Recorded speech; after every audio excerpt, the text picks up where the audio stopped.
Alors, mes chers amis, il y a une Gemara extraordinaire qui se trouve dans le traité de Sota en page 12. Pour vous situer un petit peu le contexte, c'est lorsque Pharaon a édicté ce terrible décret selon lequel tous les garçons qui allaient naître devraient être jetés, noyés dans le Nil. À ce moment-là, dit la Gemara, Tana, Amram Gdol Ador Haya. Il y avait un homme qui s'appelait Amram. Amram, c'était le grand de la génération. Dit la Gemara, au moment où il a entendu ce terrible décret, il a décidé de se séparer de sa femme. Il s'est dit, à quoi bon avoir des enfants, alors qu'on sait très bien que ces enfants, finalement, s'il s'agit de garçons, ils vont être tués, noyés. Alors pourquoi avoir des enfants? Dit la Gemara qu'à ce moment-là, étant donné que c'était le grand de la génération et qu'il s'est séparé de sa femme, eh bien, tous les gens de cette génération-là, tous les juifs, ont imité son comportement. Et à leur tour, ils se sont séparés de leur femme. À ce moment-là, dit la Gemara la chose suivante. Amralo Bito, sa fille, on dit dans le Midrash que c'était une toute petite fille, vraiment une petite enfant.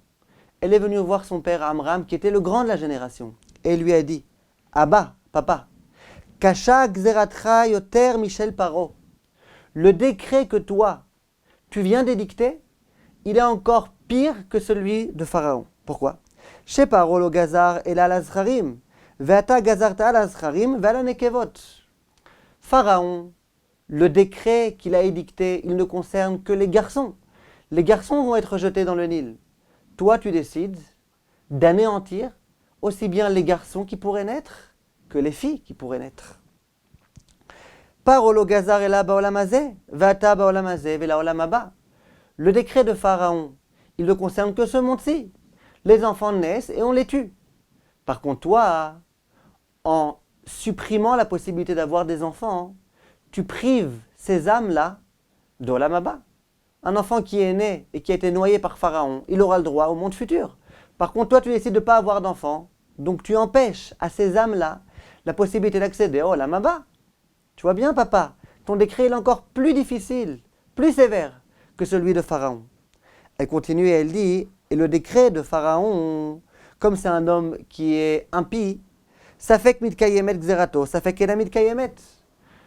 Il est fort probable, possible en tous les cas, que son décret finalement ne va pas pouvoir s'accomplir, ne va pas pouvoir se réaliser, parce que c'est un rachat. Toi, tu es un tzaddik, et tout ce que le tzaddik décrète, ça s'accomplit. Donc toi, ton décret, il risque de s'accomplir. Tu vois, papa, c'est pire que Pharaon ce que tu as fait. À ce moment-là, quelle a été la réaction de Amram? À votre avis? Moi, à sa place, si j'avais été le grand de la génération, j'aurais regardé ma fille avec condescendance et je lui aurais dit, tu sens pas que tu es un petit peu insolente de me parler comme ça? Pour qui tu te prends? Peut-être que je lui aurais dit même, tu sais, tu peux pas encore comprendre. Un jour tu grandiras et à ce moment-là je t'expliquerai. Tu peux pas comprendre. Et si vraiment j'avais une fille très intelligente, peut-être que je lui aurais dit, j'aurais trouvé tout type de prétexte pour bien montrer que c'est moi qui ai raison. Appréciez ici le comportement de Amram. Amad veir zir et ishto. Immédiatement, il a entendu les propos de sa fille et il s'est marié à nouveau avec sa femme. Amnu kulam veir zir et ishotehem. Et donc, immédiatement, tous les juifs, voyant que leur maître vénéré s'était ravisé, et bien aussi se sont ravisés. Et ils se sont mariés à nouveau avec leur femme pour pouvoir avoir des enfants. Sachez, mes chers amis, que Amram, c'était le grand de la génération. Si jamais il s'est séparé de sa femme, c'est qu'il avait réfléchi. Il n'avait rien fait de façon impulsive. C'est clair qu'il avait réfléchi. Il avait réfléchi, et sa conclusion, c'était que ça ne sert à rien d'avoir des enfants pour qu'ils soient peut-être noyés. Bien ici, sa fille. Sa fille était certainement moins intelligente que son père. Elle était moins sage que son père. On ne dit pas que sa fille, c'était la grande de la génération. C'était la fille du grand de la génération.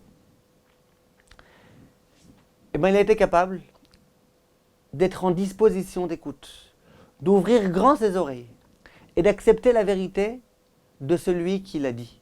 Même si c'est sa fille, même si c'est une petite gamine, il a été prêt à entendre et il a été prêt à se marier à nouveau avec sa femme. Il va ensuite, grâce à cela, donner naissance à Moshe Rabbeinu, qui va sauver tout le peuple juif.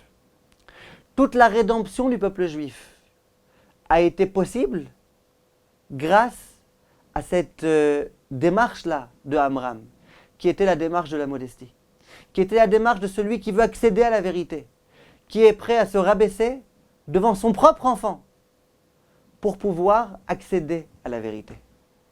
Je trouve que c'est remarquable, vraiment admirable. La grandeur de Amram et surtout sa modestie. Et dans l'histoire, on va voir